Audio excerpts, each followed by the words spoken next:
Hey everybody, this is Perch, and some of the biggest news in comics this year is going to be a little story that I suspect most people won't pay any attention to, and that is that the South Korean company Kakao has made two pretty massive acquisitions. First, Tapas Media, and I'll explain what all this stuff is in a bit, and also Radish. Tapas was for $510 million US, and Radish was for $440 million US. Both of these, I mean, it's $1 billion worth of acquisitions. And this is a major, major deal. So why is this a major deal? Who cares about a South Korean company buying a bunch of U.S. digital entertainment comics groups? Well, first off, just the number by itself. We're talking about $1 billion in play, which some have speculated would buy you a major North American comic company right now. But regardless of that, what is Keiko? So Keiko is involved in music. It's involved in entertainment. It's they do event management. They do concerts. They do a lot of things. And Keiko Entertainment it's hard to explain the size and power of Keiko if you are not, if you're in the U.S., if you're not in Korea. By most estimates, the company is putting off about $500 million in revenue these days, and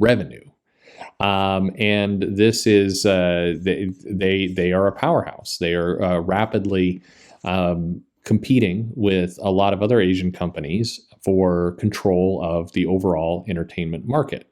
What's particularly unique here is that the Keiko is it's most of the IP they own is theirs.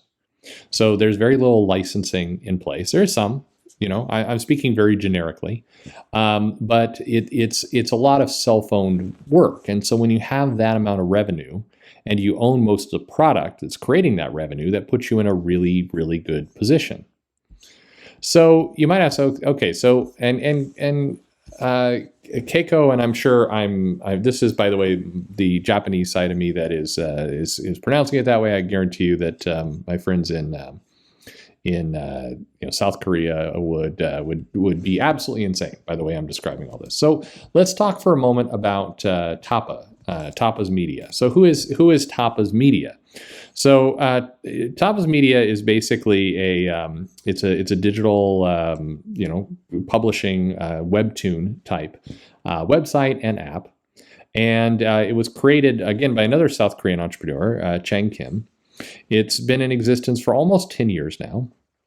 And it basically, its claim to fame is that it boasts content from over 60,000 creators, mostly in romance and fantasy. And that's interesting too, because it's definitely a different breed of comic content. And it has a kind of freemium business model. You get lots of free tastes, and then you can upsell and spend. And what's also interesting is that its majority of its user base are either younger audiences or women. It's primarily comics. There's a little bit of prose there, but it's a very different market. And Tapas is it's got two things that would make that acquisition pretty interesting.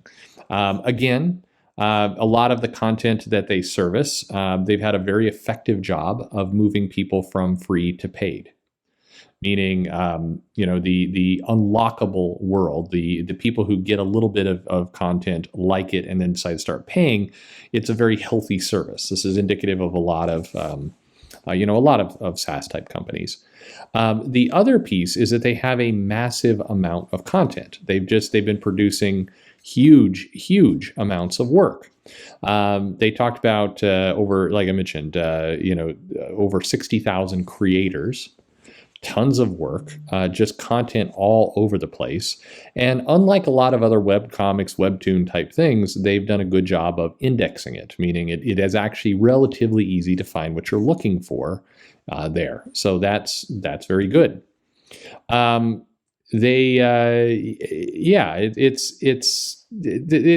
interesting model. Their business is is interesting.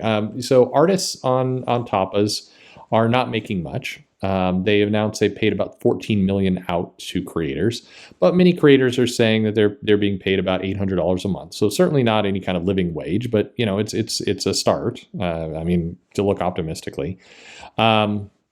They're estimating that somewhere in there, they're saying that the content service is making about $70,000 a day on the service. So, that's not including costs and everything else. So anyway, a lot of interesting little pieces here.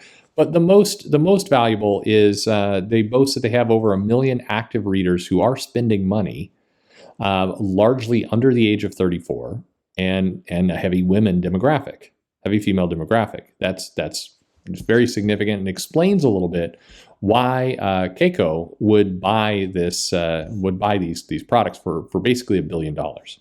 So really quickly, what is Radish? Well, Radish Media is a different storytelling, content. It's more prose. It's not as much.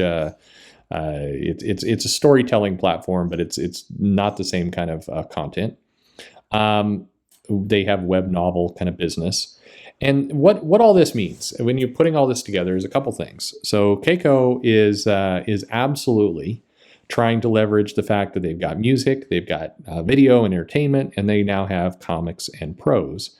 And they're basically looking to expand globally. They have a very good footprint in South Korea, parts of China, Southeast Asia, India, and Japan. And they are, with these acquisitions, they're making a very hard push into the US. This is going to have a monumental impact in comics, particularly digital work. This is a company, a very large entertainment company, that's making a huge play to suck up the webtoons kind of this market.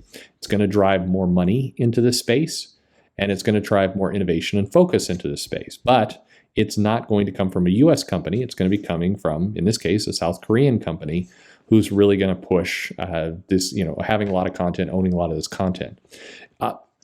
It's not the same as what Shonen is doing for their app, for Shonen Jump the app, but it's close enough that it hits all the right notes for a subscription business model, and it's relatively inexpensive to get this. I mean, it's not the same. There are pretty significant differences. However, it's similar enough to look vastly different from what the traditional US business model has looked like. Now, if I've lost everybody, let me step way back and kind of explain how this is going to change likely your world. Over the next 10 years, we're going to see the rise of more digital platforms like this. And they're not going to be homegrown products. They're going to be coming from, at this point, major, giant mega corporations that are billion-dollar entities. They're not going to come from the traditional US publishers. What is most likely to happen is that rather than owning this ecosystem themselves, companies like DC and Marvel are going to have to do a license deal at some point. Tapas already works with Penguin Random House. They work with Vault. They work with Boom. They work with Scholastic, and they work with several others. Scholastic is, one of a big drivers on Tapas. And so what you're seeing is a significant realignment of who owns the customer and who owns the dollar. Owning the customer has been very important in the comic industry for 50 years. There are customers, there are people loyal to our brand.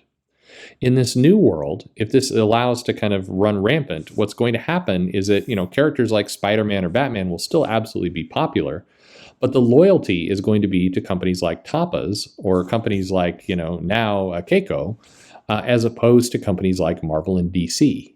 That's going to start to erode. That brand, and now keep in mind, Marvel's brand is probably most powerful and well-known with the movies and the cinematic universe at this point, not the comics, which is sad if you've been in comics for any length of time.